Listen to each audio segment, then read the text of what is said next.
নামাজ হলো বেহেশতের চাবি।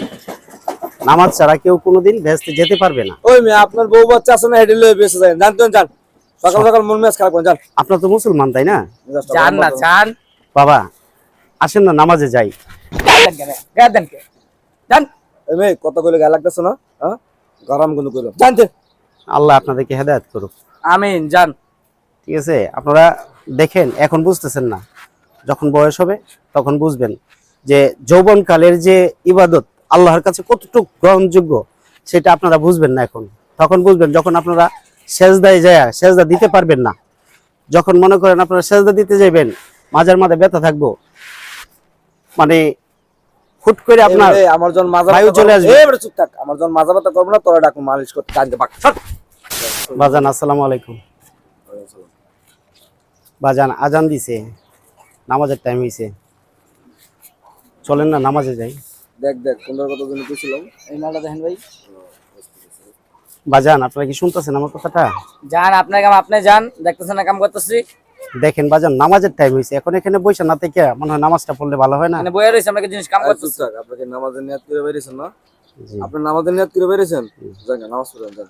ঠিক আছে বাজান, নামাজ আমার জন্য একা শুধু ফরজ না, ফরজ আপনাদের জন্য। ঠিক আছে, কথাটা হইলো এখন তো অযথা এখানে বসে আপনারা সময়টা নষ্ট করতেছেন। এই সময়টা যদি আপনারা আল্লাহর প্রতি একটু ধ্যান দেন, আল্লাহ আপনাদের প্রতি রাজি খুশি হয়ে আরো ভালো কিছু আপনাদেরকে। বাইতুল মুকাররম ক্ষতি পাইছে কাকের মধ্যে দেখি ইমাম সাহেব নিজের বলারে ঠিক করতে পারেন না, একজনে জ্ঞান দেন।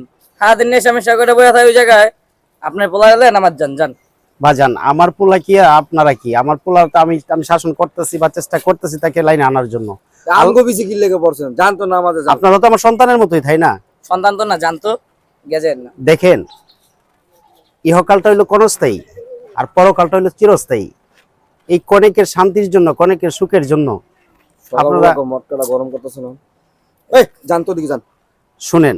এই মা যান, এনে মজা লইতেছে। আপনারা আমাকে ধাক্কা দিচ্ছেন, আমি কিচ্ছু মনে করিনি। হয় ধাক্কা দিছে, অন্য কাছে পিটাই দাম এখন। ঠিক আছে আপনারা পিটাইলেও আমি কিছু মনে করব না, কারণ হলে কি আল্লাহ যাকে হেদায়েত করে তার কাছেই আল্লাহ নিজে মানুষ পাঠায়। আপনারা তো জ্ঞানের কথা হনোর সময় নেই, যান ওই মসজিদ যান, জামাত শুরু হয়ে গেছে, যান। শুনেন শুনেন শুনেন, নামাজ হলো বেহেশতের চাবি।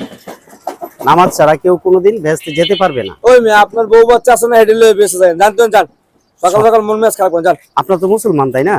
যান না চান বাবা আসেন না নামাজে যাই। যান। এই মেয়ে কত কইলে গায়ে লাগতেছ না, হ্যাঁ গরম কিন্তু কইলো, জানতে। আল্লাহ আপনাদেরকে হেদায়েত করুক। আমিন জান।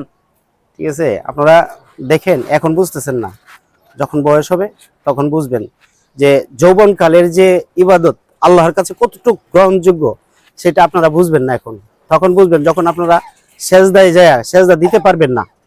যখন মনে করেন আপনারা সেজদা দিতে যাবেন মাজার মাঝে ব্যথা থাকবো, মানে হুট করে আপনার আমার যখন মাজা বায়ু চলে আসবে। এবারে চুপ থাক, আমার যখন মাজা ব্যথা করব না তোরা ডাকু মালিশ করতে, জানতে পাক সর।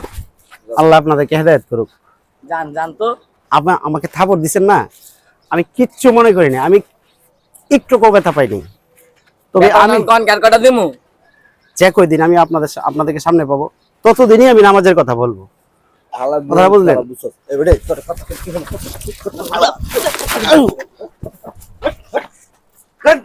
কিচ্ছু মনে করিনি। আল্লাহ আপনাকে হেদায়েত করুক।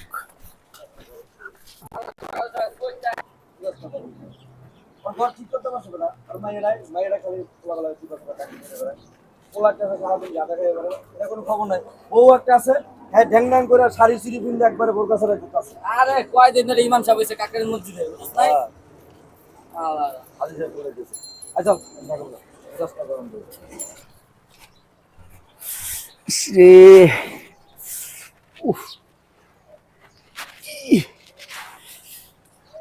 কি মাইটে না দিছে, মাই খাইছি দুঃখ নাই, সমস্যা কি? আমি আবার নামাজের কথা কমু।